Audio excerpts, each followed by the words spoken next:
son of a Beavers, Christian Darrisaw. How is the injury coming along? And Jordan Mason, who we just talked about, but he's coming back right from an injury as well. I mean, it's half the roster, but such is life in football. Yeah, with Darrisaw, that's going to be the big question: is what does he do on day one? Like, is he going to be out there ready to roll day one? I would be surprised if that's the case. But when is day one for Christian Darrisaw doing 11 on 11s? That will tell us whether he's going to be able to start the season or not. If he begins where he's just doing warm-up stuff and then a couple weeks in, he's full go, then there's a good chance that he could play right away. If it's a longer process for Darrisaw and we're getting toward the end of training camp and he still hasn't done anything yet, then it might be a few weeks into the season before we can really see him. And I'm trying to think who that was that we saw a couple of years ago with the ACL. Mike Hughes. It was Mike Hughes. This must have been 2019, I think, from 18 to 19, where Hughes had that pretty bad ACL tear. And he wasn't able to play until, I believe, maybe the 4th week of the season or the 5th week of the season. And he was doing stuff during training camp, but he wasn't back to 100% yet. So what's the timeline going to look like? Is it going to look like right away, hey, good to go, he's on the field? Or is it going to look like, it might be just in school season for the first couple weeks of the year? That is a massive storyline for this training camp. I agree. See, now we're really rolling on stars. This team's got a lot of stars to talk about. That's why I wanted to get into it, man. We'll do Mr. Mankato soon enough. Joshua says all the people saying JJ is going to be bad because it's his first year as the starter. We're saying that Caleb Williams is going to be amazing, even though he never played a snap. Well, that always sounds to me, Josh, when you frame it that way, like you've been spending a little too much time on social media, and would not suggest, because most of social media conversations, let me just say this bluntly. Most of the discussions on social media by fans are basically the caliber that you would get on the playground from 6-year-olds. And maybe they take a stat and they throw it out there and they say, see, this guy, look at him, he stinks. One of the funniest ones to me from a couple of years ago was when there's a bunch of people arguing about whether John Elway was actually good. And you're like, yeah, John Elway, great discussion. What? Like one of the 5 or 6 greatest quarterbacks of all time. Yeah, he probably stunk, guys, because a lot of people are out there trying to get attention who have nothing else to do but bother you all day.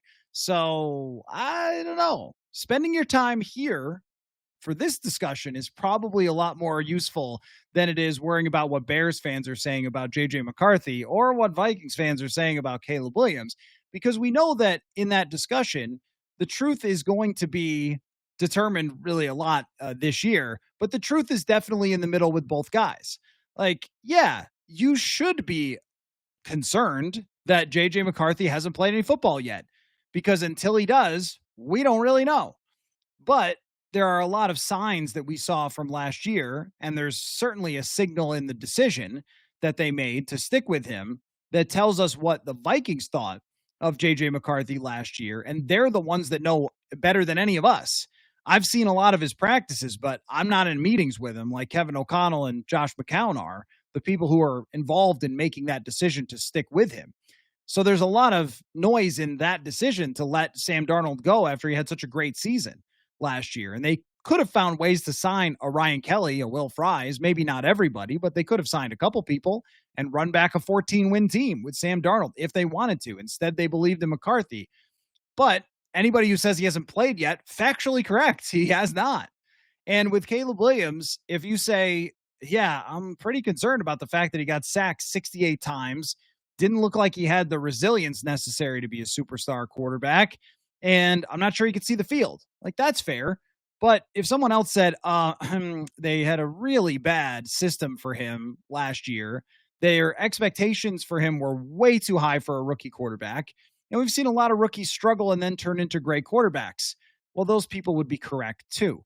And the reality is, I mean, if we're putting dollars on all of it, you'd probably say that some of that stuff shows up and some of it doesn't throughout the next season, and that's why we watch the games. But if you go online, you can listen to toddlers yell at each other and rank quarterbacks all day, which Maggie and I are going to talk about in a little bit, and maybe prepare yourself for a quarterback ranking rant.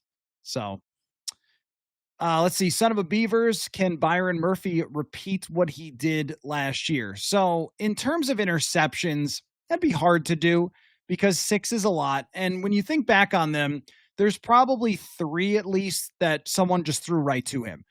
The interception that he had against Kirk in Atlanta, it was a nice play to catch it one-handed, but also, I mean, that was a softball that he was wide open and he caught it. I mean, that was nowhere close.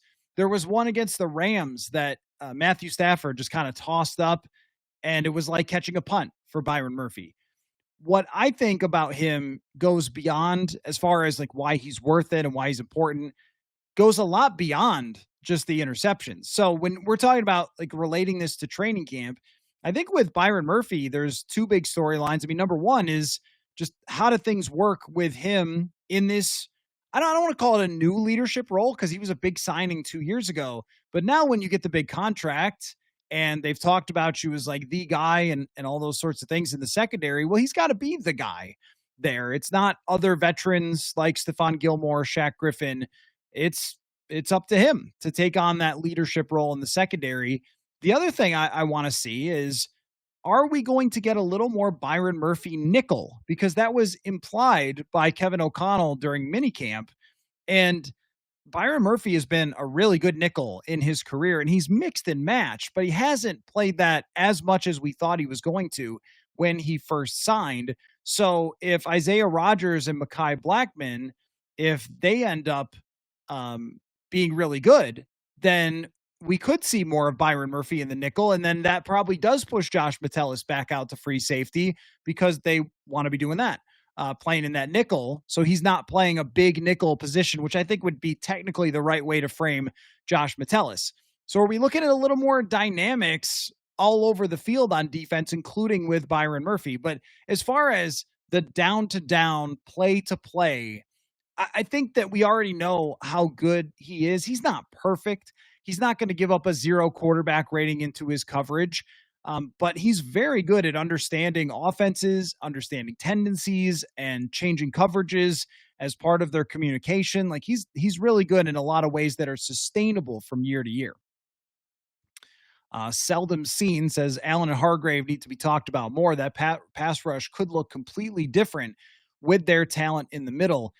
Yeah, so this happens all the time. And I think it's happening actually with TJ Hawkinson as well. I saw ESPN's executive rankings had Hawkinson, I think, is the 9th best tight end in the NFL. And I'm sure going into last year, he was higher than that. When you get hurt in the NFL and you miss a big chunk of your season, it's like you don't exist going into the next year unless you're a quarterback. That's just kind of how it goes. If you got hurt and you're not in the front of mind and people can't look at exactly what you did last season, you're just, who knows? I guess he'll come back. Like, it just puts guys out of the discussion, which is not really fair because, they come back. But with Hargrave and Allen, it feels like that has happened a little bit. That if you signed both of those guys 1 year ago, and I know you can't do this, you can't go back in time, but if you signed them 1 year ago, coming off of their 2023 seasons, everybody would have lost their minds about the Vikings signing these freakish defensive tackles just 1 year ago. But they didn't play that much last season, and it does matter, and health matters, and mileage matters, and all that stuff. I'm not saying that it doesn't. When those signings get evaluated and when they get talked about and hyped up or criticized, I know I've seen some people say they overpaid for Jonathan Allen, and my point is, right, because they have the cap space to do it. Of course they did. They should. You should overpay for players when you're in this situation. Good work. But it's, there's risk that comes along with some of that, some of the regression that we've seen from him. But if they did that 1 year ago, when those guys were going into 2024, then they would have been the biggest talked about signings. And they would have talked about how much, the Vikings had built this freakish defensive line and all that sort of thing. So, I tend to agree with you that it has not been discussed a whole lot. And I think as far as a national perspective goes, there will be more of all of the Vikings things. I mean, you start the first 2 games on island games, Monday Night Football, Sunday Night Football. Yeah, I mean, you're going to get a lot of Viking discussion in the national space. But going into this, I mean, it's all about JJ McCarthy, right? There's no, like, if you're doing your team previews as a national talk show or something, you're just not going to get a whole lot of people saying more about those two than just, oh yeah, they also signed Jonathan Allen and Javon Hargrave. But those guys could have the biggest impact on the defense, a real like trickle down to where they don't have to blitz as much anymore, where they can create 4-man rushes. I mean, this could be enormous if it works out in the best case scenario. So I do agree with you there. The Black Ale Bundy says, if Jordan Addison is going to miss a step when he comes back from his suspension. Yeah, that's something we're going to have to find out in the coming weeks of what ends up happening with the law element of that, and if it comes along with the suspension, because if he's, forgive any legal terms that I use, disclaimer, not a lawyer, exonerated, and there's nothing that comes of it, not guilty, then we'll just move on. I would imagine they could still slap something on him for like good of the game, shield, protect the shield type of suspension. They've done stuff like that before, but I'd be kind of surprised if that was anything. Or it could end up being guilty and 3-game suspension, and we find that out immediately, or we find it out in the middle of the season. Like, it's just really hard to pin down when you go through history. There's only one recent example of a DUI that turned into a 3-game suspension, that it was very quickly after the ruling. So I'm expecting that, but I'm not sure. So, but if he gets suspended in the middle of camp and they announce his suspension, he could still practice, I think. Now I'm going to have to look up the rules. I think he could still practice.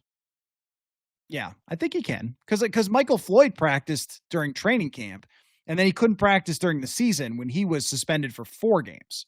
So, yeah, he'll still be able to practice in training camp, and I imagine he'll be the same Jordan Addison. I will be looking for another step from Jordan Addison. Like last year, I thought he got stronger. I thought his route details got better. But is there a more development to that? Because when you think about age now in the NFL, with all of those seasons that happened, the extra college seasons due to COVID, I mean, you got guys coming out who are 23, 24 years old. What's Jordan Addison? Is he 23 now? Like, he is still in the development phase of his career. Sean says, curious how the health of our DT run defense, maybe Pace and company, can feast on the devastation of Hargrave. I like this. I should read this in NFL Films. Will Ivan Pace feast on the devastation of Hargrave? I need Manny for that, but that's I like that. I like the word feast. Biggest question is how our trenches match up with the big boys, Detroit, Philly, the Rams, and Tampa Bay. Yeah, that is definitely for a gotta figure that out during the season. Probably won't be able to get a good sense of that in training camp, which is kind of the focus here for me. But yeah, I think we'll walk out of training camp understanding how good or not that it could be. Like, is it working? Is it not working? Are those guys looking like monsters, or are they looking their age? Zach says, who would you rather have, Jefferson or Chase, to win a game tomorrow? Well, this is a little hard, Zach, because I cover Jefferson and have covered him since day one. Although Jamar Chase's first game, he lit up the Vikings. So I did see that. I don't see every single game of Jamar Chase. And probably Cincinnati Bengals reporters would say Jamar Chase. The reason I would say Jefferson is the contested catches and the route details, I think, are a little bit, to win one game, more of something that sustains from week to week. So I think of Jamar Chase as a little more, and again, I'm not disrespecting Jamar Chase. This is number 1 and 2.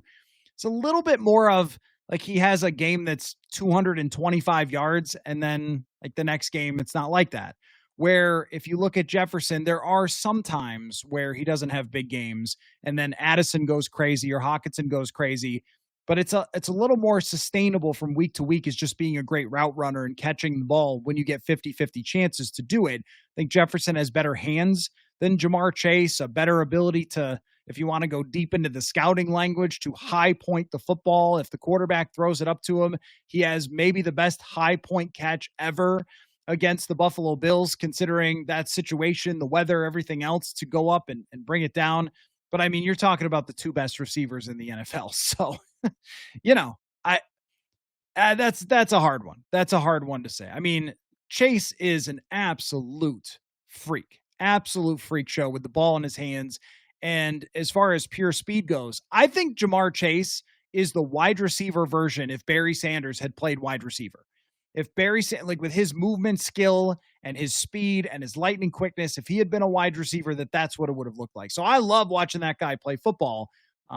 But just thinking in terms of Chase is this big play, explosive guy where Jefferson is 15 yards, 18 yards, 20 yards over and over and over, more of a banging drum of a wide receiver, but it's hard.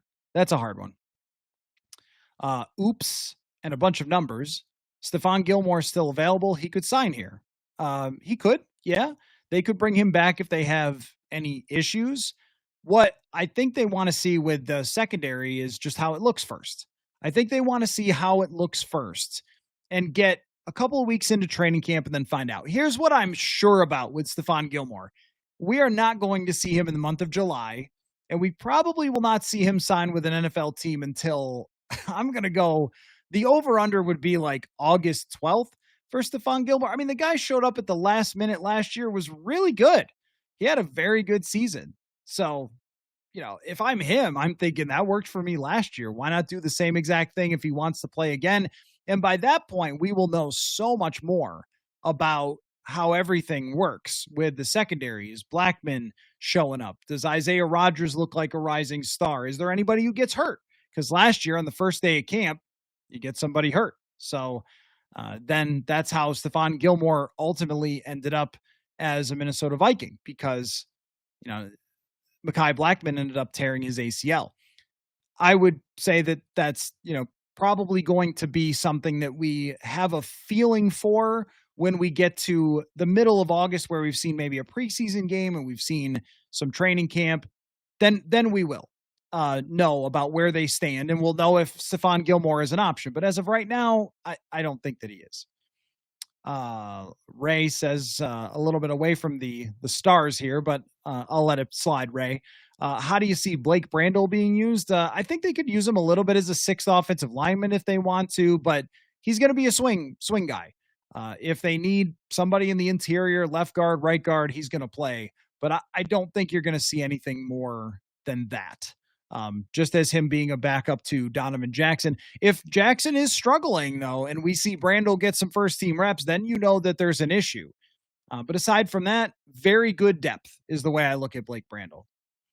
Dusty says we're betting on our training staff for sure, but also that's part of why we're able to get these guys and why they don't affect the comp pick formula that you guys love so much. I guess I should get a comp pick formula expert on sometime. But to your point, I believe that's correct, that Kwesi Adofo-Mensah looks at players like Javon Hargrave and Jonathan Allen and says, and they didn't get a great deal with Jonathan Allen. I mean, it's $20 million per year. It's not nothing. But Javon Hargrave might be a great deal for 15. I think they look at guys like that, just like they did with Aaron Jones last year, and go, the NFL probably is a little bit worried because of the recency bias of the injury, but not all injuries are the same injury.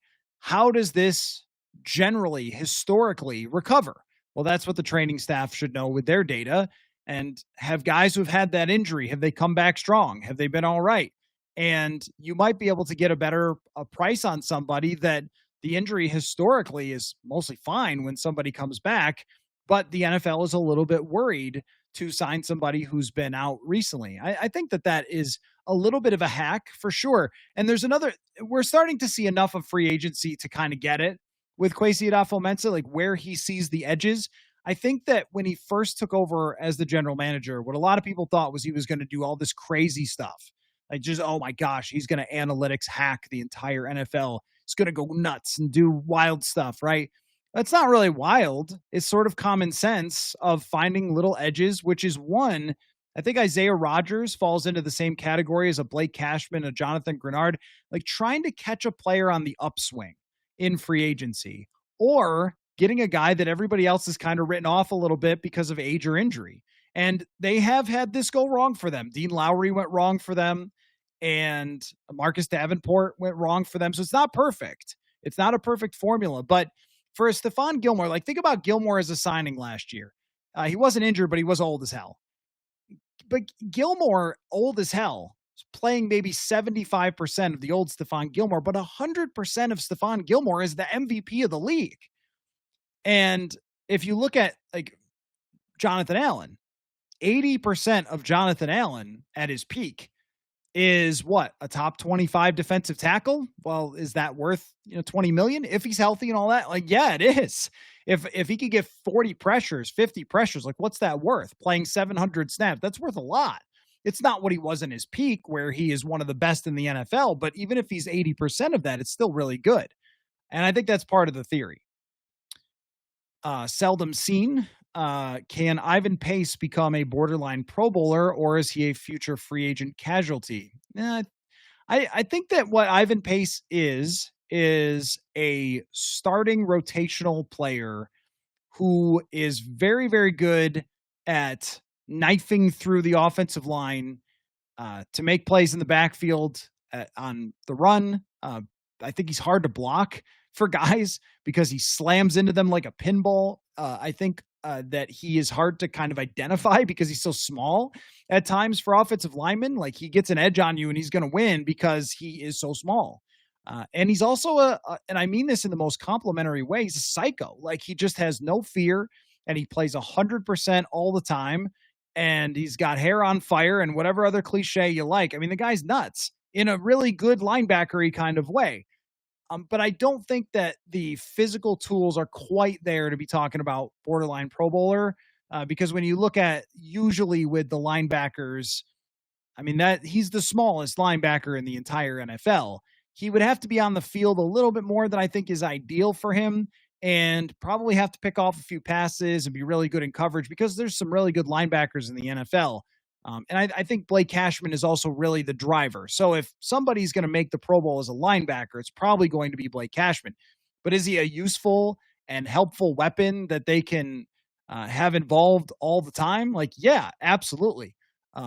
Yeah, I mean, you guys bring up his coverage and stuff. His coverage is never going to be like unbelievable because he's just not big enough to have that happen. And coverage for linebackers sort of comes and goes anyway, depending on the scheme and the situation. But I think with their roster, if it's 100% healthy, in an ideal world, Ivan Pace plays 600 snaps for you, rushes the passer a lot, is in on running downs, and is just a good player and probably not someone you're leaning on all the time. Jay Mulls, honestly, adding Hargrave and Allen makes our depth that much better. Redmond, Tyamani, LDR, and Ingram Dawkins as the backup 4 defensive tackles, all being young, is a good storyline too. Yeah, no, I agree. And I think that that's another part of it is just how much we're going to see those guys play. Or is it going to be all Hargrave and Allen and Harrison Phillips all the time? Or is somebody going to make a case for themselves? That is a big, big storyline for sure, is just how much someone else like Redmond or like LDR can force their way into that conversation. Yeah, I agree that if sports science had been around for that catch against Buffalo, that really would have been something. Let's see. Speaking of Addison, who do you think makes the team if he's out for 3 games? I mean, if it's another wide receiver, maybe you're talking about even like a Lucky Jackson, somebody who's been around for a couple of years and they could be trusted. If we're trying to figure it out right now, the top 4 wide receivers would be Jefferson, Addison, Naylor. Well, 5, I mean, Rondale Moore, I guess, and Ty Felton. Like in an ideal world that Rondale Moore is good, that's your 5. And then the next man up is whoever kind of wins that last position. But Lucky Jackson would have the most experience. Thayer Thomas is still hanging around. He's been doing it for a couple of years here and might have something to prove. Could be a Jashawn Jones who always stands out in these situations. Good question. Dusty, do I think Xavier Scott has an outside chance to make RB3 with his experience as a kick returner and receiver? I don't know if he actually does. I mean, with a running back, you never want to count that out because they have to have somebody as a kick returner who can get beat up back there and not have that be a big deal. And that's why I've been looking at Ty Chandler as he should be the one kick returning, because if he gets banged up returning a kick, it's not a big deal. If Isaiah Rodgers gets banged up returning a kick, it's a big deal. So I just don't know a ton about Xavier Scott. I haven't watched him a lot. And it's one of those you kind of got to make me watch you if you're him, but we'll see. I mean, maybe with running backs, you just don't know because a lot of times they can kind of just come out of nowhere and then all of a sudden, hey, you're a guy. Uh, Black L Bundy says, when do you see O'Neal falling off? Tackles are tough with that because they can be good into 35. Really, it's health. It's entirely health related. The last couple of years, he's gotten banged up toward the end of the year, and that may have hurt a little bit, but I see him as very much in his prime right now. Brian O'Neal as being really still in his prime. So I would say, I mean, can you get health is a big deal, but can you get 3-4 more years? I mean, he's such a great athlete that when you're talking about somebody who is a 99th percentile athlete at that position, he has such a great ability to recover because of it. He's got great quickness. And then he's built up this technique over the years that, I mean, he could have a really good arc as far as like, he's not a guy that you think, well, if he loses one step, it's just over. Like he's already an elite athlete. So he's now had all the reps and all the years of playing to get to the top of the league and be one of the best right tackles in the NFL. So even if he drops off a little bit within the next few years, you're still talking about someone who's going to be really good. Okay, last one before we bring in Maggie. Speaking of stars, could we bring in Teddy Bridgewater if Sam Howell drops the ball during preseason camp? I don't know. I did see the story today about Teddy Bridgewater, and I thought it was like, I guess they didn't make Friday Night Lights with rules, right? Because when you watch Friday Night Lights, there's one season where the coach has to coach a team from a school that doesn't have a whole lot of money. You know, he goes from like the rich school to the impoverished school, and then he's kind of got to build up another team. Tell me other people have watched Friday Night Lights. And I was thinking about how that's Teddy Bridgewater, where he was going out of his way as like coaching his team in Florida, but also helping a lot of the kids with food, with Uber rides, with, stuff like that. And then he gets in trouble for it. And I thought, are we keeping in mind that these are kids or what? I mean, oh no, Teddy's players got to practice. Suspend that man. Oh no, they had a good dinner. What a monster. What an unfair advantage that he got his players food. I mean, my gracious, what are we doing here? What are we doing here? So that whole thing is silly, and maybe it'll get resolved. I don't know if Teddy wants to play again or not. I mean, he came back to the Lions. I'm sure that they were so concerned about where they were at with their backup situation that they wanted to get Teddy back. And maybe they thought they were going to win the Super Bowl. So they thought, get him back there to give him a chance at that. And he agreed to it. But I don't know if he wants to actually come back and play. It seems like, judging from what he got in trouble for, which was, again, supporting his young players who are high school students too much. How dare you, Teddy? How dare you? What kind of role model helps people? So considering that he got in trouble for that, I think that Teddy's in the right place in the world. I really do. He had a good career as an NFL quarterback. And obviously, if he hadn't had that injury, it probably would have been a lot better of a career. And who knows what would have happened with the Minnesota Vikings. But one thing that's never been questioned is what's in that guy's heart. And I wasn't surprised to see is like, if you saw that Teddy Bridgewater was going to get in trouble for something, paying for meals for children would have been the thing that I would have guessed because of how freaking silly everybody is in the world. But especially people in sports. That seems like he's in the right place in the world, coaching kids and helping kids and doing exactly what he has done. So now I see him on Facebook that he is raising money I don't know what to call it the right way, but maybe going proper channels as opposed to out of pocket. Again, how dare you? How dare you be so helpful? Anyway, his team won. So maybe it was because they weren't hungry. Maybe it's because they had really good meals. That was their unfair advantage, not, being really good on the football field and coached really well from Teddy Bridgewater last year. What a stupid story. Anyway, all right, let's get to Maggie Robinson here. Mondays with Maggie, intern Maggie, who is there in Syracuse, getting her another degree from Syracuse. And for those who have not watched any of the other Mondays with Maggie, former NFL producer as well. So, Maggie, how are you this evening? I'm good. I'm good. We're getting back into the swing of school, and today I actually had my first assignment where we went out in the field, got an interview, turned it around, and produced a radio story. So that was really cool. If you follow my Twitter and you're seeing these rogue tweets about pediatric cannabis gummy consumption, that's why. Had to find a story in the community. That's what I chose. But no, I was sitting there and we were learning all these different editing softwares. And I was like, the fact that I get to go to school for this is awesome. Because I think my whole thing with working a 9 to 5 was I don't like being chained to the desk. I want to be doing, I want to be interacting with people, you know? And so getting to tell stories and interacting with people, I was like, this is the right path for me. So it was really affirming today to work on this story and be like, okay, I'm a little stressed, but also this is so exciting. How cool.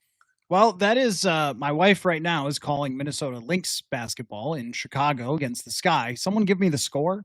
I have not been following it as I've been talking football with you guys.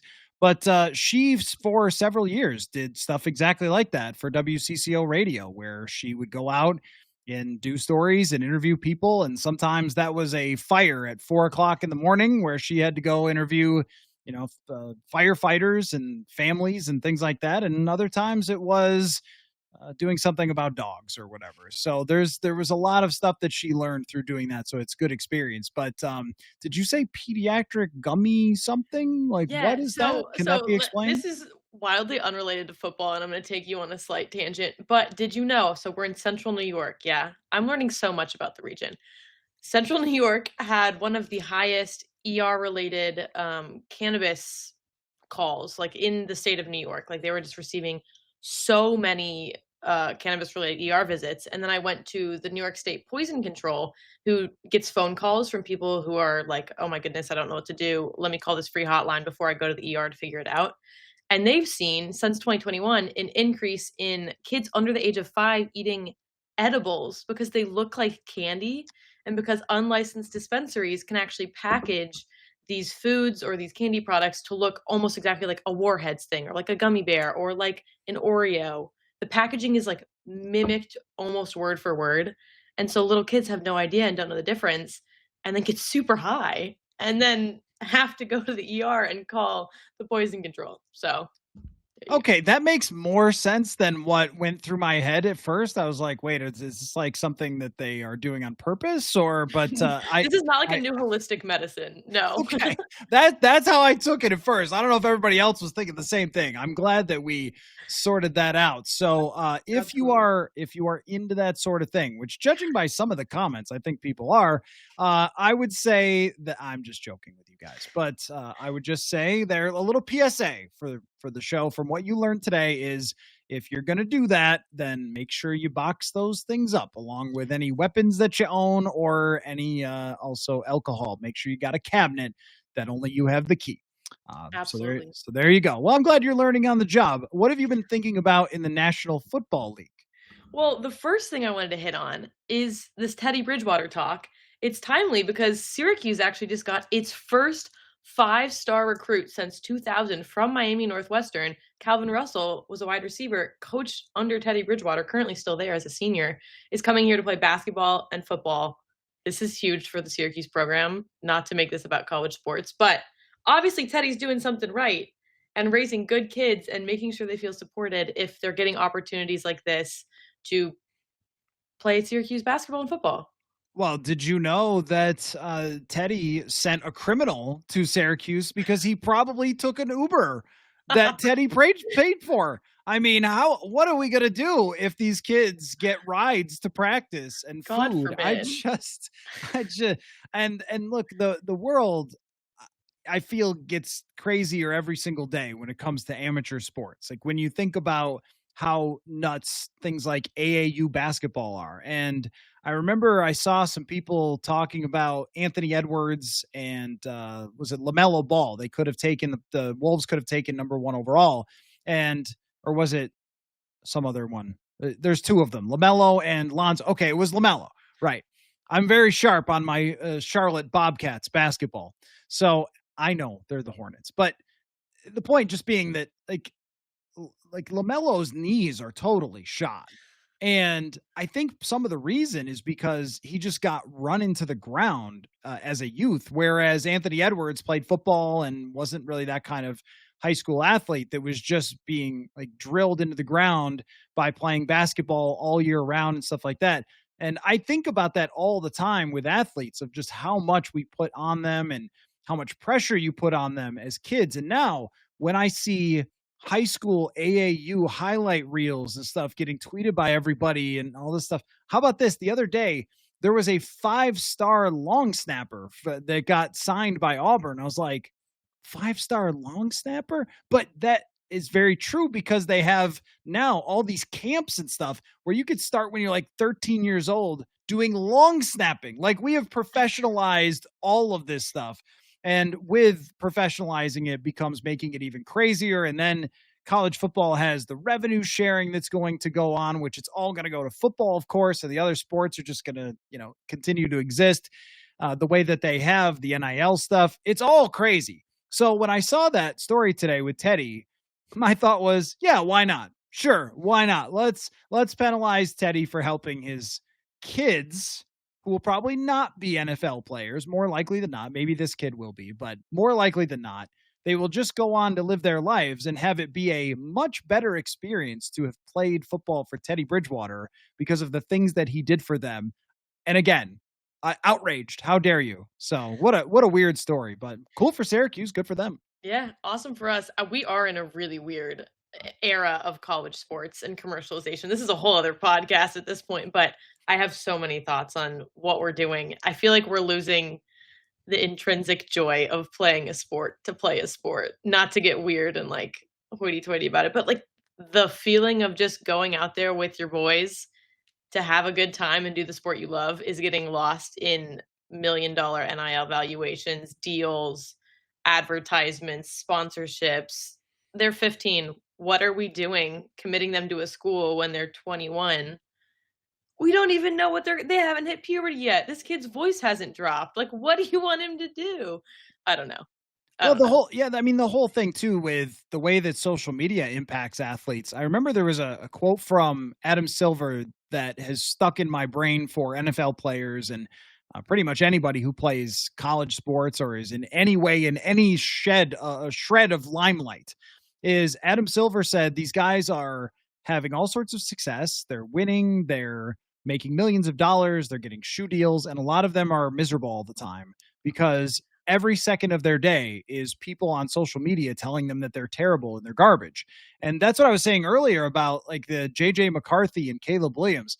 Like, guys, you just can't. Like this year with JJ McCarthy, if you want to maintain your sanity, you just can't with the social media stuff because every time JJ McCarthy has a bad game, there's going to be a million Bears and Lions and Packers fans who are telling you, yeah, you should have stuck with Darnold, you loser, dweeb, purple weirdos. Like every single moment of every single day. You know how closely I follow the WNBA. I have muted every single WNBA word because the minute that a bunch of sports fans decided that they wanted to pay attention to women's basketball for the first time, the level of idiocy just shot through the roof. And I'm like, I don't want any part of this.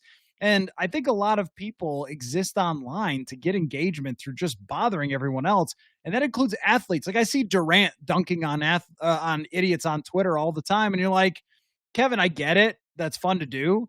But like, what are you doing? Like, why are you doing this? You're like one of the greatest athletes of all time. You have nothing to say to these people. And so I think that it is hard for younger athletes because I guarantee if you asked this guy who went to Syracuse, just signed with them, like, hey, do you got haters online? You'd be like, oh yeah. Oh yeah. I'm sure like everybody feels like they're being attacked all the time in pro sports. And if you have a bad game and now you have that gambling element to it. And I just feel like it's really, really hard. And are you going to be the one who tells athletes, like, just get off social media? Okay. If you've been on a bus ride, like to even just from just in Chicago, because I was there over the weekend and, the arena is 15 minutes away from the hotel, the team hotel with no traffic.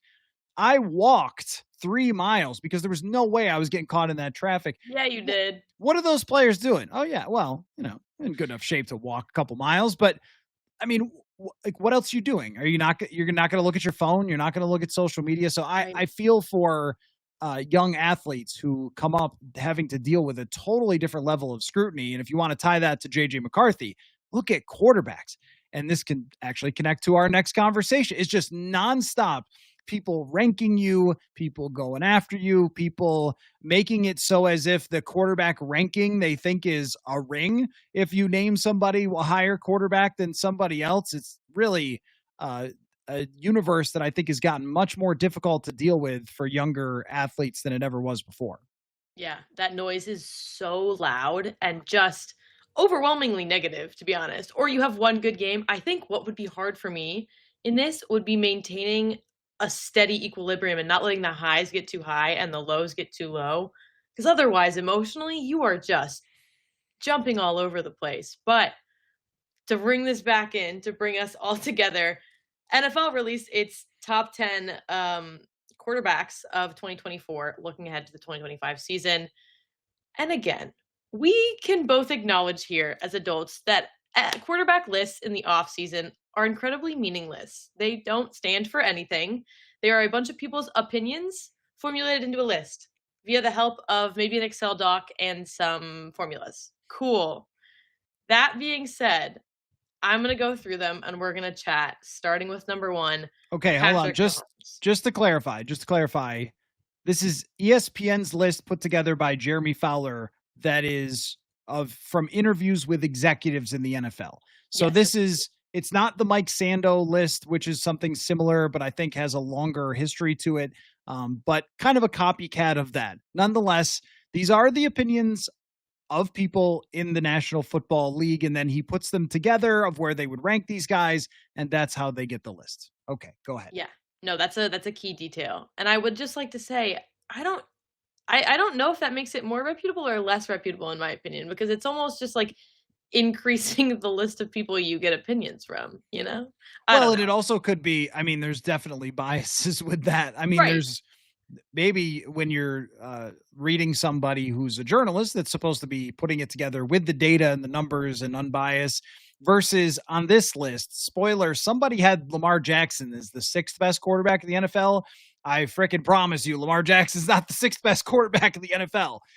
He's either 1, 2, or 3, and any other ranking would be absolutely insane. So, sometimes we treat people in the NFL like they have some sort of magic power that you don't have, that they see some other world of matrix that you don't see.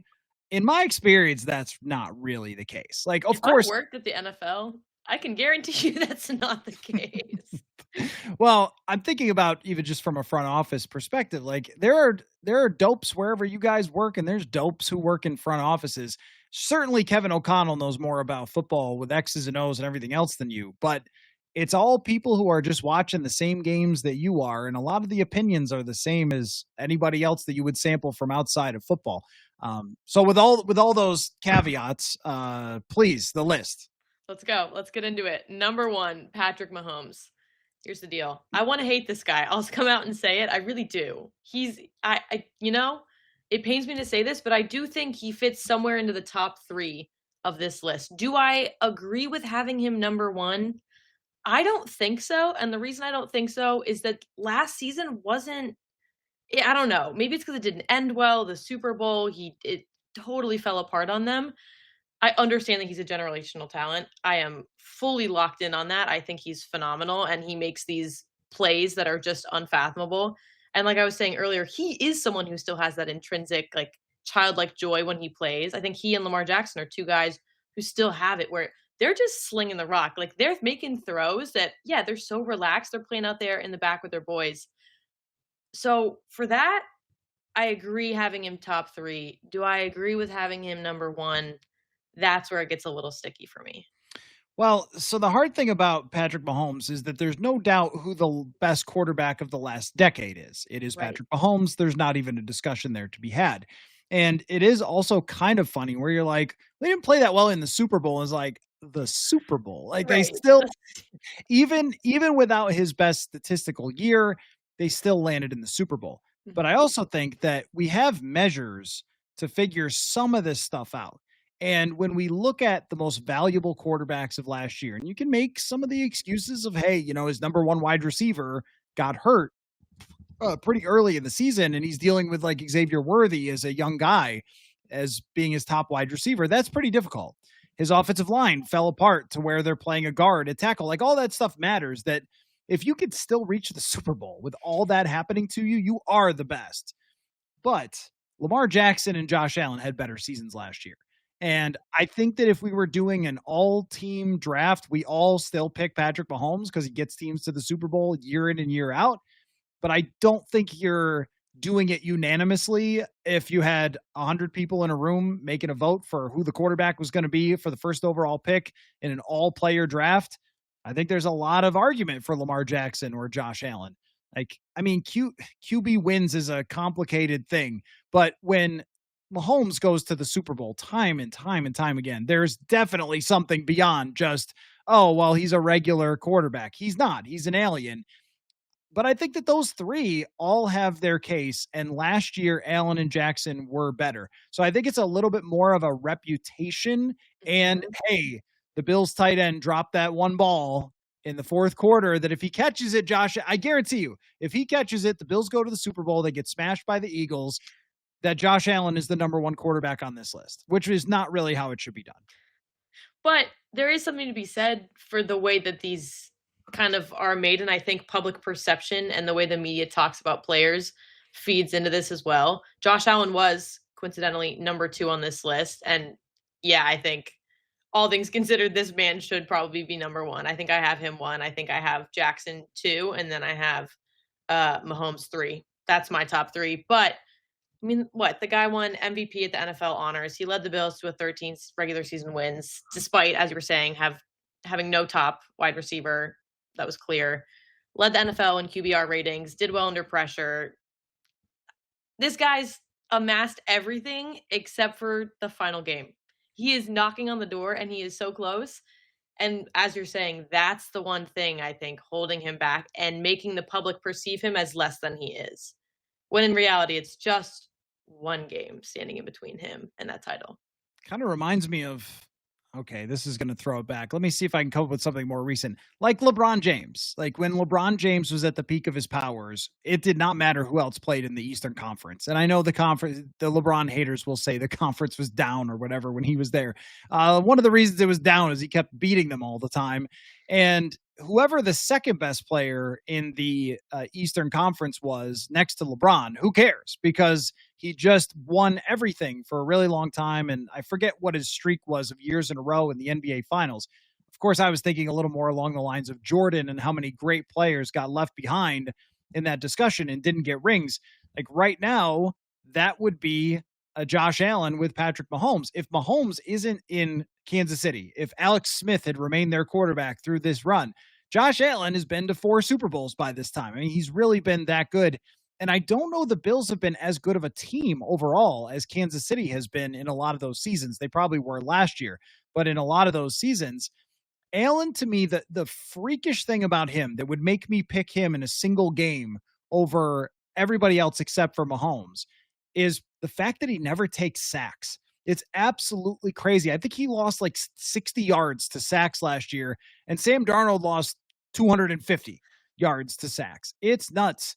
Lamar doesn't get sacked that much, but can be a little prone to it. Those two, I mean, any of these three, every person would take 100 times out of 100. However you order them is like between you and God. Like it just, there's no being wrong about ordering those three in the top 3 right now. Yeah, I agree with you. But apparently the ESPN people and the NFL execs didn't, because Joe Burrow took the 3rd spot.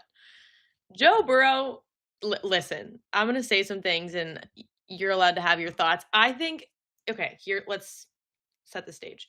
Did he have a good season? Yes. He won Comeback Player of the Year. He's coming back from injury. He held this team together when they were really falling apart. He led the NFL with almost 5,000 yards, 43 touchdowns, became the first player in NFL history with 250 passing yards in 8 straight games. Like, he's made a name for himself. I also think he's an aura pick, and maybe this is the Gen Z in me coming out. You're gonna have This to man explain is what that means. Not all of my audience is your age. yes, okay, so for those unfamiliar, aura, vibe, 2 synonyms, okay? So if someone is an aura pick or a vibe pick or like a vibes guy, he just gives off this exudes this swagger, this I'm so cool. I show up to Paris Fashion Week. I'm a manly man, but like, hell yeah, I'm gonna wear this, and you can't really touch me. I can get whatever girls I want. I do what I want. Attitude. You know what Oh, I'm I saying? know It's all like, about it. Yeah. yeah, it's like it just. I felt that. I connected to that immediately. Yeah. Oh, for sure. You bonded on a spiritual level with him. Yeah. um, Okay, I get what you're saying. so I Also, think that speaks for him. And like you're saying about the media and public perception, that bumps him up a notch up and for some reason puts him above Lamar Jackson in this list. so what I think it is when it comes to the executives making these votes is some old fashioned hating. I think that there are some executives in this league who were made to look totally ridiculous, not once, but twice by Lamar Jackson. First in the draft, where every dope general manager who didn't have a quarterback decided he was a wide receiver, and now he's the best quarterback in the whole league. So you can guarantee some of those are like, no, he's not that great still. He's only the sixth best quarterback in the league. It's the pocket quarterback. Like, that's why they didn't draft him. If you don't think that stuff's still out there, it is. It didn't disappear just because Lamar won. That stuff's still out there within front offices where they're like, well, he can't throw that good, even though he had 41 touchdowns or whatever. So there's some of that. And Burrow is sort of the quarterback's quarterback, which Mm, is like he is super cerebral, crazy smart, crazy accurate, technically proficient, and then a playmaker at the right time. And there's probably some of like considering his offensive line and the way he manages the pocket that he gets credit for it. To me, there's no universe where Joe Burrow is better than Lamar Jackson. It's not even a discussion. I don't even have that conversation. And that's as thinking that Burrow is the fourth best quarterback in the league. But I think with this particular sample size of voting, I'm not the one that passed on Lamar Jackson in the draft or did not offer him a contract when it was possible and maybe colluded against him or worked for a team that colluded against him. I was just the guy saying the Vikings should draft him and develop him behind Kirk Cousins back in 2018. So anyway, I think that's what it really is when it comes down to it, because it can't even be the winning part because Lamar Jackson was in the playoffs and won last year and was, this close to beating the Bills, whereas the Bengals didn't even make the playoffs. So yeah, right. I think that that's what it's really about, is that there's still a little bitterness of people not wanting to give him his full credit, which, how's that working out for you? Yeah. No, I mean, you just said everything that I was gonna say as well because they have Jackson at 4.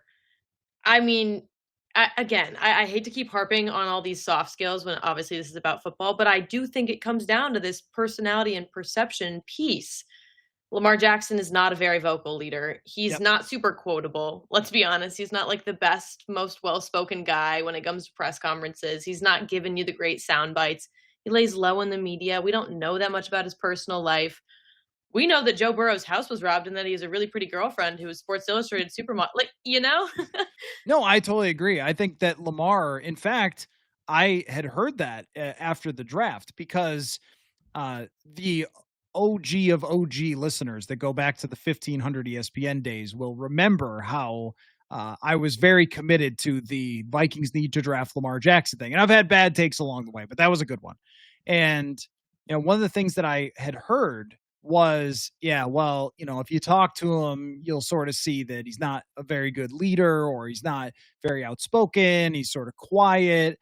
Covering NFL players, there are different regions of the country that have different dialects. And I think that, and this is going way off the conversation a little bit, but some of the guys who come from like Mississippi, South Florida, if you don't know, like you just said, Oren had to explain it. Like if you don't know kind of their lingo and the way they talk to each other, you could see some like 58-year-old NFL executive being like, what is this guy, like an idiot?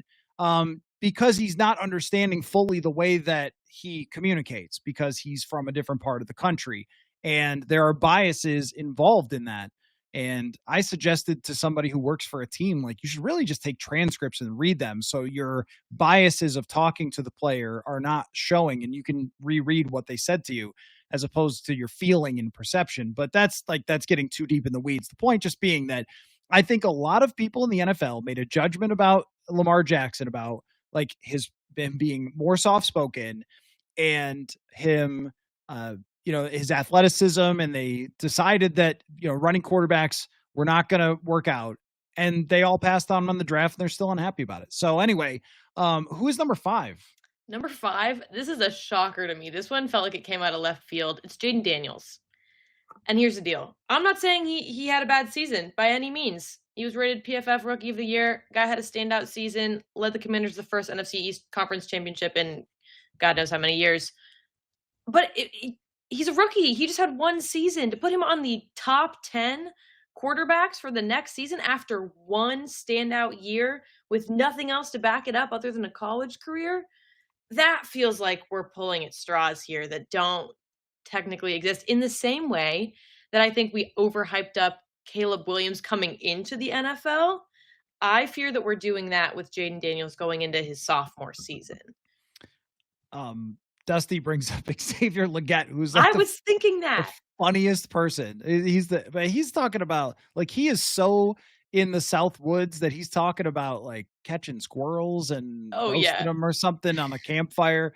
That guy has a very funny personality. But when you're talking about Jayden Daniels in the 1-year sample size, it's hard to deny like what our eyes witnessed when it came to Daniels, which is exactly the best version of what he could have been coming out of college. The freakish rushing ability, the playmaking, the leadership. I mean, there was no more telling thing than the Vikings go into Ford Field in that environment. Sam Darnold kind of freaks out and panics in that game. Jayden Daniels goes in there and is like, I don't care, and just leads them to a victory and plays incredibly well, and even gave them a chance against Philadelphia until the Eagles just ran over that defense. But he played well in that football game, and they fumbled it away and made mistakes. He was so impressive that I get it. Like, I think that what you're saying has a ton of validity. Of sample size matters. I mean, at one time we would have declared Carson Wentz as like the next great thing after 2017. We definitely would have. I'm sure that I said it like, yeah, he's their franchise quarterback. They're going to be back year after year with Carson Wentz. And then it didn't turn out to be consistently as good enough and as big of a sample size. So what you're saying, I think, has total validity. It's just hard to deny when you see all that stuff come together. But the league is good at figuring quarterbacks out, finding weaknesses, and there's a sophomore slump for a reason. So I do agree with you that putting him all the way up to a top 5 quarterback after one season is, I would say, aggressive, no matter how impressive it was. Yeah. I stand in that. I want one of the comments. Son of a Beaver said, real question is, does Maggie have the Gen Z stare? And I think that's funny. Do you know what that is, Matthew? I do not know what that is.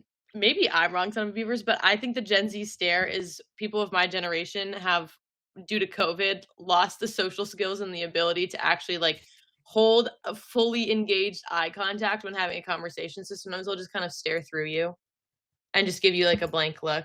And like I'm here, but there's no one's home. So I don't think I have that. I like to think of myself as an engaged listener, but maybe me in the classroom is different. I don't know. You'll have to ask my professors. Okay. I would have thought that would have been something more like when you're talking to someone, you can't not look at your phone for like 30 seconds while having a conversation. Cause this definitely happens, I think, to probably all generations at this point. But I would imagine people younger than me, when you have so many different types of social media to keep you away from having an actual conversation with someone, that maybe like that would be it. But okay, I get it. Anyway, that was like a funny tangent. Number 6 on this list, Matthew Stafford. This man, in one word, consistent. I don't know if he deserves to be number 6 on this list, but he's incredibly consistent. Has had over 3,000 3,000 passing yards in 2024 alone. Thrown over 350 career touchdowns. He's good. I think that's what it comes down to. He's really good. Is he in the elite tier 1 of quarterbacks in the NFL in 2025? I don't know. This also seems to me like I just saw him go to big game kind of thing, right? Like Right. he played really well in the playoffs, but let me call this up about where he was in PFF grade last year.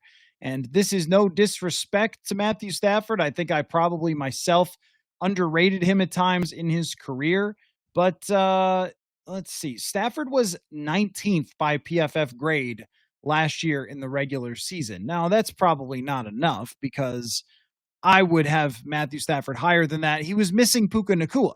And once Nacua came back against the Vikings, he was a different quarterback when Puka Nacua was there, along with Cooper Kupp at the same time. They were really dangerous. Any quarterback loses his number one wide receiver, it's going to be worse. But when you rank 19th in PFF last year, and even if you look at the traditional statistics, there's not a whole lot that really blows your mind. I mean, 24 touchdowns, 8 picks. It's pretty solid. Had a lot of turnover worthy plays last year. He was second in the NFL in turnover worthy plays per PFF last year. To me, that is not necessarily like top 6 in the NFL. I just think when you win a Super Bowl and you get a team back to a big game within one drive of winning, that you're going to get more benefit of the doubt, more legacy points. I don't think he's ever been thought of as highly as he is now. And that's, again, to say that he's played really, really well. And Aaron points out, he's going to have Devontae Adams. I think he'll have a great season. This just feels like a shade too high for Matthew Stafford for me. No, I agree with you. It just feels a little overblown in a way that can't fully be backed up, but enough people, yeah. I mean, consistent guy. Happy for him. Seems like he's crushing it. But is he crushing it to the level of a Patrick Mahomes top 10? No. I think he's always been a little too reckless. I mean, even Mhm. when he won the Super Bowl, I think he led the league in interceptions. So a little too reckless for me. Where he's gotten a lot better is not taking sacks. Like in his old age, he's just getting rid of the football a lot more. And I mean, this is, again, like not disrespect because he was great against the Vikings multiple times last year. He has really leaned into the IQ part of the game. He's sort of gone a little away from, I'm just going to scramble around and try to make plays in his older age. He's tough. He's a great leader. Like, I think he's a great quarterback. If I always think of this for a way, do you love your quarterback or not? Is if JJ McCarthy turns out to be this quarterback, would you love it? Like, would you be over the moon? If he turns out to be Matthew Stafford, then you're going to be over the moon. He's going to frustrate you at times, I'm sure, but you are going to be completely thrilled. You can win a Super Bowl with this level quarterback. At his age, I'm not sure you can really put him up in his recent production up quite this high. I like that comparison, though. That's a good game to play in your head mentally of just thinking, like, if this shakes out. Because it allows you to put it into a different mindset of, like, okay, let me look at this more objectively, back it up a little bit. I like that. I'm going to use that. So Okay. I started doing this with Eli Manning haters, like people who like look at his stat page, don't realize that it was a different era when he played, and are like, well, I don't know, his quarterback rating was 84. He must suck. So with Eli Manning, if you drafted JJ McCarthy and he had the exact same career as Eli Manning, you are putting a statue. You might rebuild US Bank Stadium in the shape of JJ McCarthy if he has Eli Manning's career. So that doesn't have to mean he's a first ballot Hall of Famer, but I don't want to hear anybody being down on Eli Manning, because if he did that for your team, you'd never stop talking about him for the rest of your life either, just like New York Giants fans. So Anyway, so who's number 7? Number 7, Justin Herbert with the LA Chargers. I mean, again, here's the deal. He and Stafford, I think, kind of get lumped together in my brain. Maybe it's because it's the LA teams, but they're both good. Again, following the same argument. He had an overall 91.7 PFF grade, 90% passing grade, slightly lower rushing grade. That's not his big thing. He's ranked number 3, though, in big time throws with 33 and only 3 turnovers the entire season. The guy did well. Again, I hate to be reusing this argument, but I don't see him up here. Let's think of a name we haven't said yet. The Super Bowl winning quarterback, Jalen Hurts, has yet to make a debut on this list. What is wrong with that? Why are we having Justin Herbert and Matthew Stafford higher than the guy who led a team to the Super Bowl? I'm just saying. The Jalen Hurts discussion is sort of similar to the year before with Brock Purdy, where the team around him was so good that I think the actual quarterback gets degraded a little bit. And because Jalen Hurts isn't the type of pure passer who ends up with, he didn't end up with a lot of yards last year. He only had, what was 603 it? yards rushing. How many passing? He had 3,600 yards. Oh, that was including playoffs. Let me just look at regular 3,000, about 3,000. Yeah. So he only had 2,900 passing yards, which I think is naturally going to knock him down in similar ways from what we were talking about with Lamar Jackson. There's also, I believe, a lot of people who did not draft Jalen Hurts who still don't want to admit that Jalen Hurts is a great quarterback. And if we're ranking all of them, one thing that I would have to toss in that would be a really silly thing to leave out is that this guy has gone into 2 Super Bowls on the biggest stage in all of sports and been awesome. Just absolutely freaking awesome in both Super Bowls. Probably should have won the first one if his defense hangs on a little bit. Was really the reason on offense for them, because Kansas City could have stayed in that game if Jalen Hurts was not slinging it all over the field. And there still feels like a little bit of this, if you can run, that you get knocked down, as in, well, he's not the true, pure quarterback. Well, for my whole life, because Randall Cunningham never won a Super Bowl, or Michael Vick, I had always heard, or even Steve McNair, who came really close, you always heard, well, you can't really win a Super Bowl with these running quarterbacks. So then Jalen Hurts does it. And now what, guys? I mean, the whole league is playing this way. And it's also not his fault that his team is so good at running, including with him. Running, it matters. That does matter.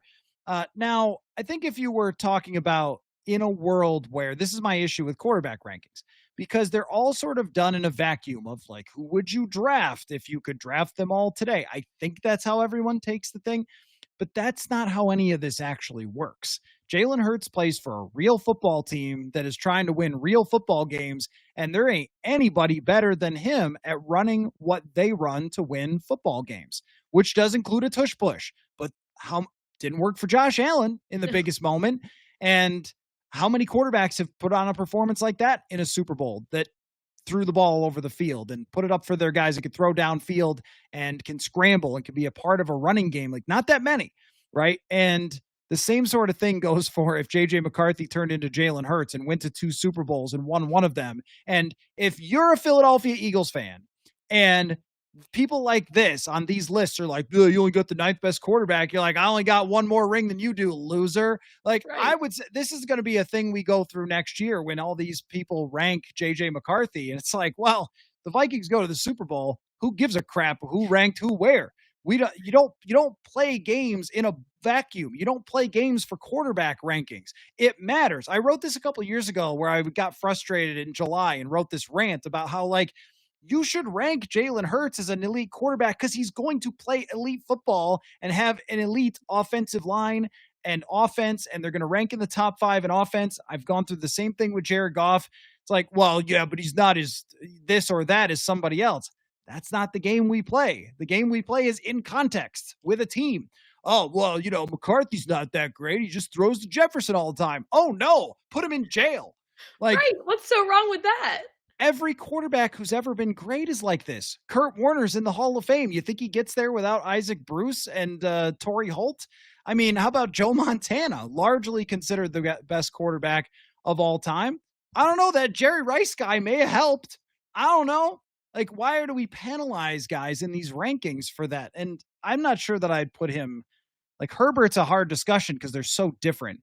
And Herbert's so physically gifted throwing the ball, but doesn't use his athleticism enough. So that's an interesting comparison. But I just can't. I've always said on the show, hope that the outside world is complaining that your quarterback gets too much help, because that means you've built an amazing line and an amazing group of weapons and an amazing coach, and let them rank their quarterbacks and waste their life doing that while you watch your team win. That's kind of how I think of Jalen Hurts and the Philadelphia Eagles. Mm-hmm. Yeah. And here's the thing. I have some beef with this whole old guard mentality around quarterbacks. Why do we value someone who is a straight passer over someone who can be more versatile, like a Jalen Hurts, right, like a Lamar Jackson? I truly do not understand and can't grasp why we knock players down who actually are more talented in more ways and are more of a jack of all trades at the highest level than one guy who can do one thing really well.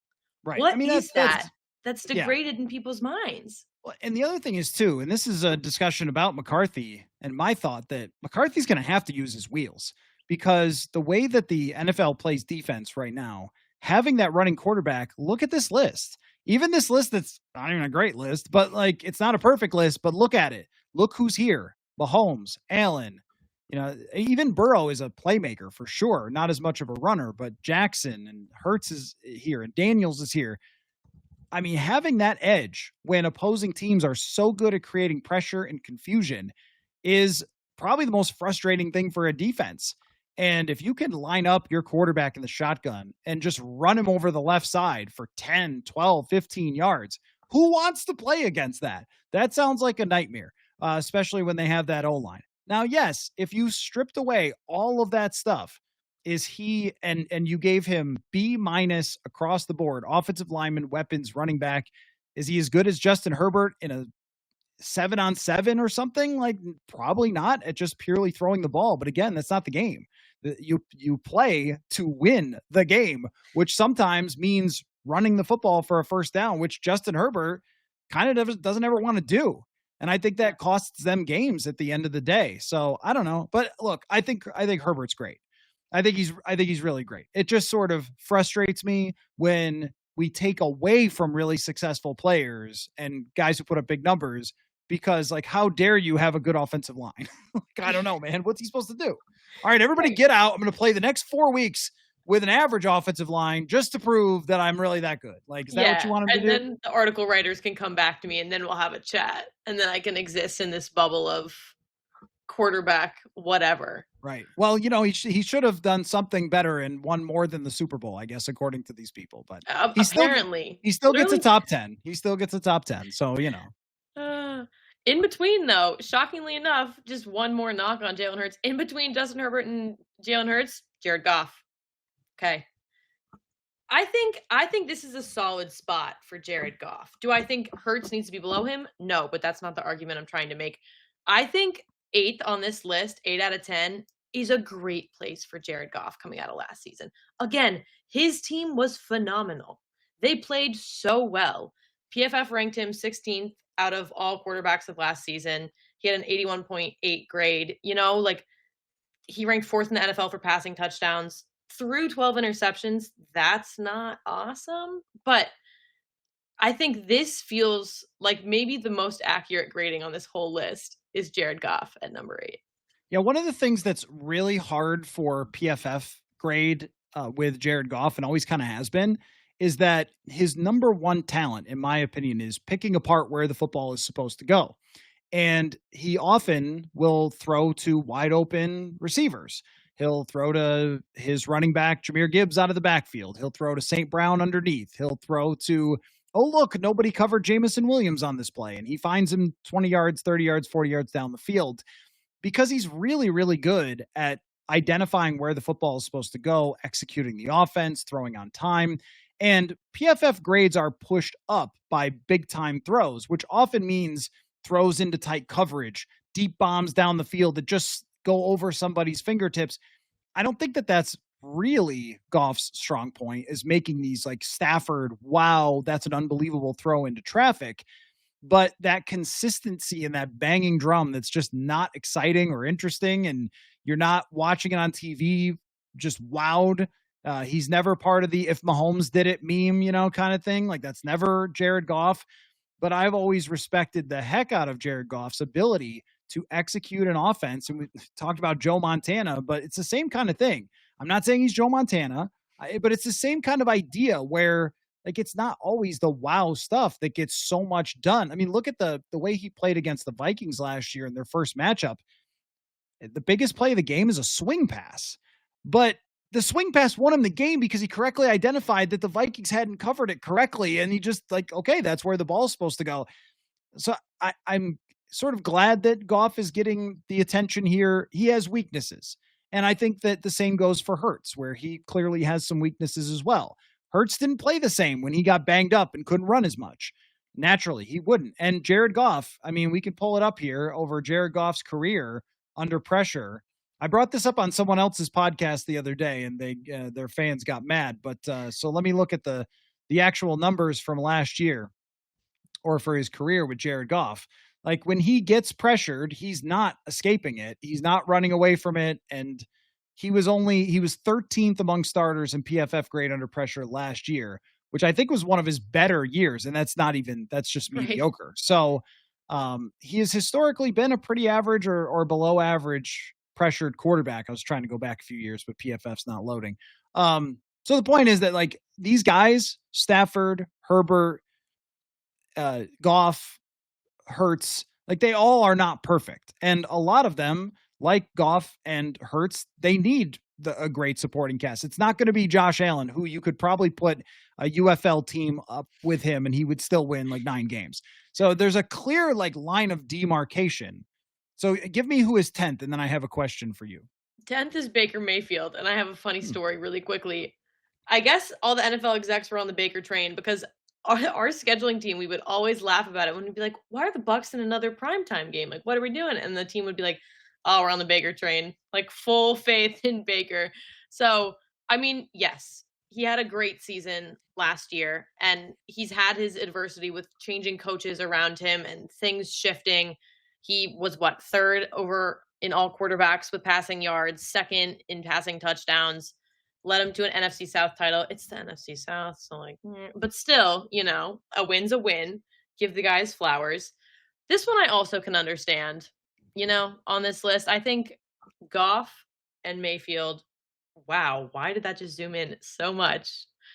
If you're watching this, I'm so sorry. Goodness. Now you're just looking straight at my face. I don't know how to fix this. I was looking at the PFF website and I flipped back and I was like, Goodness. very, very afraid. Okay.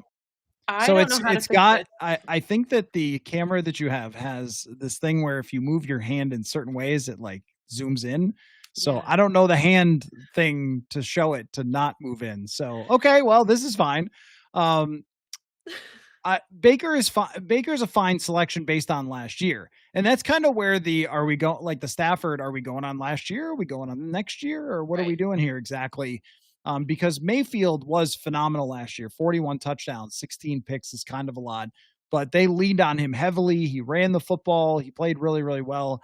So I think it's deserved for him. And what a comeback from being the backup for the Carolina Panthers or the Los Angeles Rams to being a 41 touchdown quarterback.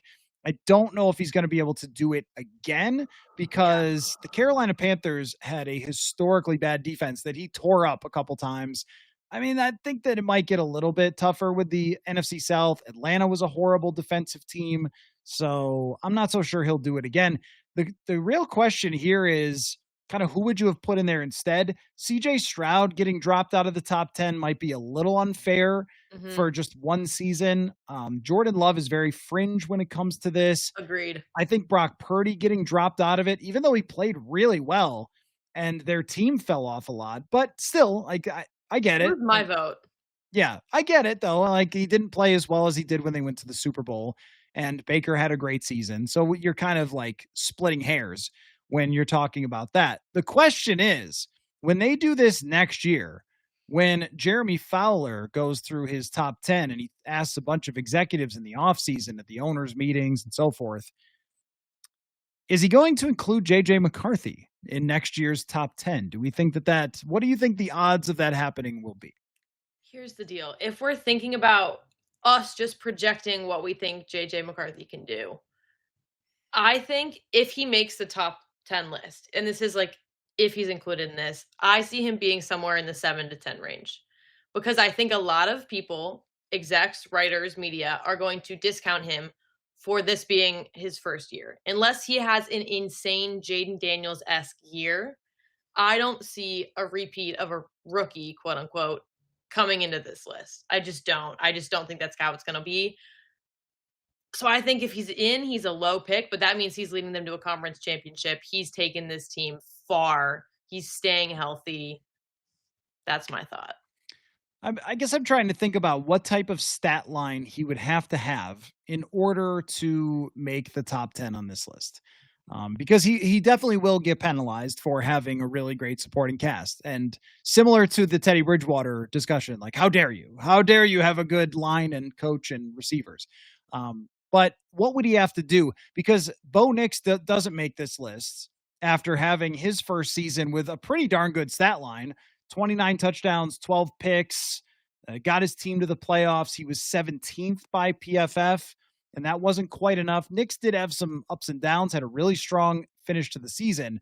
So if that guy doesn't get the nod, if Stroud falls off a little bit, doesn't get the nod, I think that the bar is probably very high for JJ McCarthy to make it. Like, would he have to throw 28 touchdowns, like 7 interceptions, and win 2 playoff games in order to get into the conversation? I do wonder if Jordan Love was discussed in the 2023 to 2024 version of this, because Love had such a great second half of the season. Like, if he had Jordan Love's 2023 season, would he end up in the top 10 conversation? And I also think that the wow factor seems to matter with this. I don't know that McCarthy's going to have crazy wow factor. I don't know that he's going to be a human highlight reel. I think that he's going to be a really sound, solid quarterback who puts the ball where it's supposed to be and scrambles when he's supposed to scramble. And he's not throwing the ball behind his back or whatever, like Patrick Mahomes, which could also keep him down in the rankings. So I think it would have to be a season where he wins in the playoffs and he has pretty huge numbers in order to get in the top 10 discussion for next year. Yeah, I'm aligned with you. I agree with that. But I guess time will tell. We shall see. Fingers crossed. We shall see. I have to remind you, Matthew, you told me to write this down, so I did. Oh, okay. Read backwards. It says stories, Kevin McDermott, Pinky. Okay. Yeah. Thank you for reminding me of that. You're so welcome.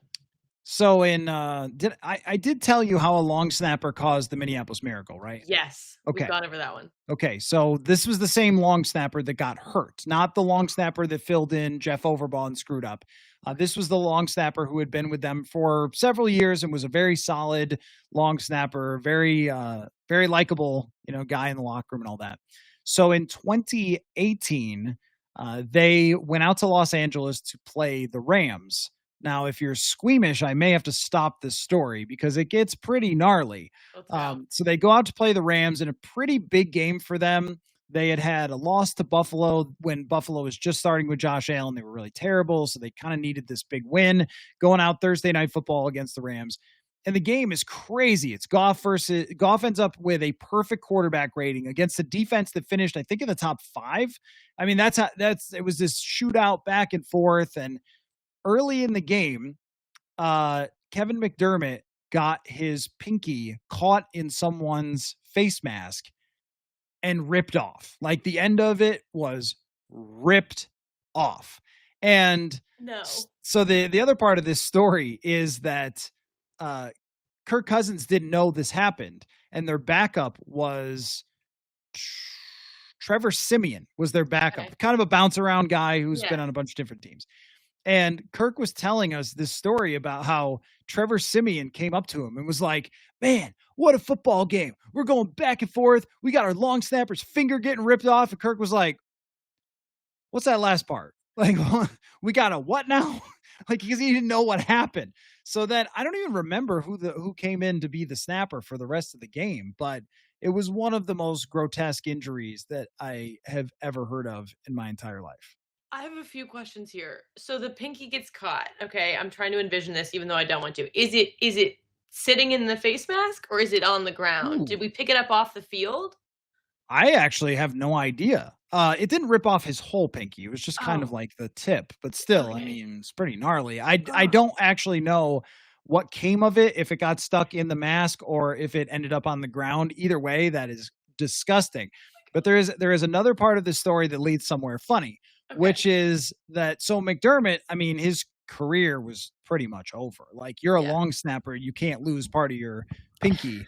The guitar player for Black Sabbath had his fingertips cut off in a construction accident and welded pieces of bottle caps to his fingers and continued to play guitar for Black Sabbath. Tony Iommi, I don't know if you know that. Insane. That is insane. And he's awesome. But I don't think you could do that for long snapping. So his career ended and they drafted a long snapper, and the long snapper came from one of the service academies. I want to say it was Air Force, but I'm not 100% sure. It was either Air Force or I don't think it was Army. One of them might have been Air Force. I think it was Air Force. Must have been. So anyway, we're talking to Mike Zimmer about this long snapper from Air Force, and somebody asked him something to the extent of like, "Hey, do you think like he's got some calmness in his nerves, because he's like a military guy or whatever?" And Zimmer says the exact quote was something in the realm of, "Well, I'm sure he's trained for war. So like, I'm sure he's got, nerves of steel as a long snapper because it's a real anxiety position." Yeah. Not everybody who goes to Air Force is out there with assault rifles, like ready. It's the Air Force. Well, not only that, but like there are other things that people do at Air Force. Mm-hmm. And so we had asked him like what he did, and he was in like shipping and receiving. He wasn't fighting anybody. Like this guy, he was on the football team, guy. Like you can go to Air Force and not be like going over to Nam. Right. Okay. Like what are we talking about here? So yes, it was Austin Cutting and he was from Air Force, and Mike Zimmer thought that he was trained for war. He was not. He was not trained for war. Packaging things at high speeds. My God. So there you have it. There is the Kevin McDermott pinky finger. And I hope the best for him. That was a really grotesque and brutal injury, and it did end his career. So, wow. Yeah. There you go. I just want to say, someone in the comments calling me out saying I'm 10 years old. How do I not know NFL history? Let me give you the quick background if you didn't hear it from a previous episode. I've been watching the NFL since I was little, but I'm from Tennessee, so I was just a Titans fan. I had my blinders on. I was also super busy. I was playing soccer my whole life. I feel the need to defend myself for some reason right now. And then I was playing soccer in college, and then I got a job in the NFL. So I hadn't really been like full NFL aware on the realm of like all 32 until I was like 20. There we go. What is happening to my camera right now? I'm so sorry. The hand signal. You went like this. I went like this. Okay. And then it had a wide shot. So this I imagine you must have gone like this. Yeah. Okay. Doing too much. You don't need to defend yourself. As I mentioned, I mean the comment section. Sometimes it's good. Sometimes it's high on gummies. Like it's just that's not a big deal. But here's the thing with me in NFL history is that there's so much of it. It has taken a very long time to learn, and I still learn something new every single day. So that's what you're here to do. David Morgan was the emergency snapper in 17. I cannot remember who emergency snapped. Does anybody know in 18 when McDermott got hurt? Or did they just, I'm going to have to look this up before we go. I'm going to have to look this up because I feel like it's possible that McDermott just like taped it up and snapped, but he couldn't have. Because he never played again, I don't think. So how do we even figure out who had the long snap? Like, is that in a box score somewhere? Who would have had the long snap? I don't even know. How will I even figure this out? I guess I would need like typing up due to pinky coming off. Right. XYZ. Actually, I might need, now I'm determined to find this. I might need PFF. Because they would have the snap counts. So let me find, I'm going to find this. It was week 5. See, that's crazy that you retained that level of understanding. Yeah, it was week 4, 2018. And I mentioned they had lost to Buffalo the previous week. So let's see. Special teams. Gosh. This is building anticipation. Who would have snapped?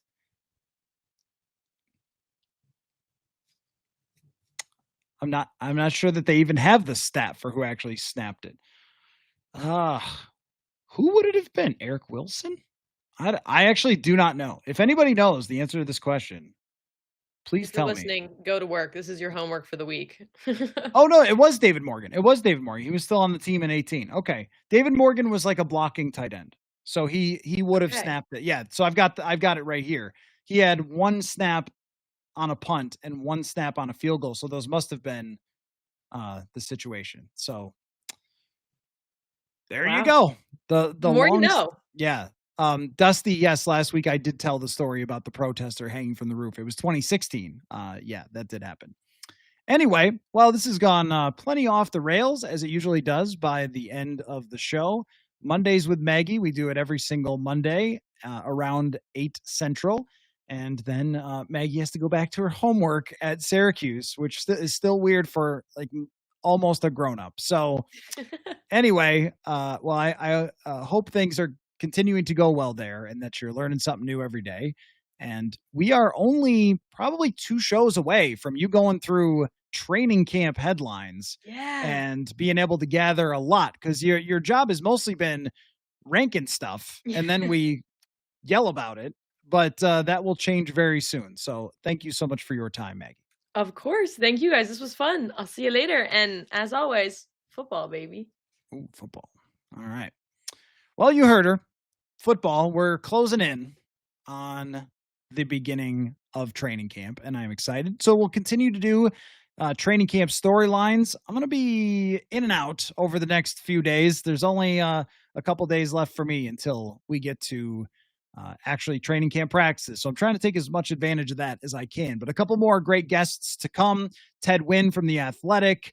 I talked with Brandon Thorne about the offensive line, hoping to set something up with Marcus Whitman as well, that franchise guy on YouTube. So keeping the content rolling, keeping the discussion rolling as well. And feel free, sign up for that newsletter, purpleinsider.football. Hit me up with fans only questions. If you couldn't make the live show, make sure you do that as well. Matthew Coller at Gmail, a good place for that. So thank you, everybody. Hope you like my new hat. I got it in Chicago. This is apparently the Cubs logo in like 1906. I saw it in a store. I had to get it because it kind of looks like a kangaroo holding a baseball bat. So I liked it. Anyway, thanks everybody for your time, and we'll catch you all very soon. Football.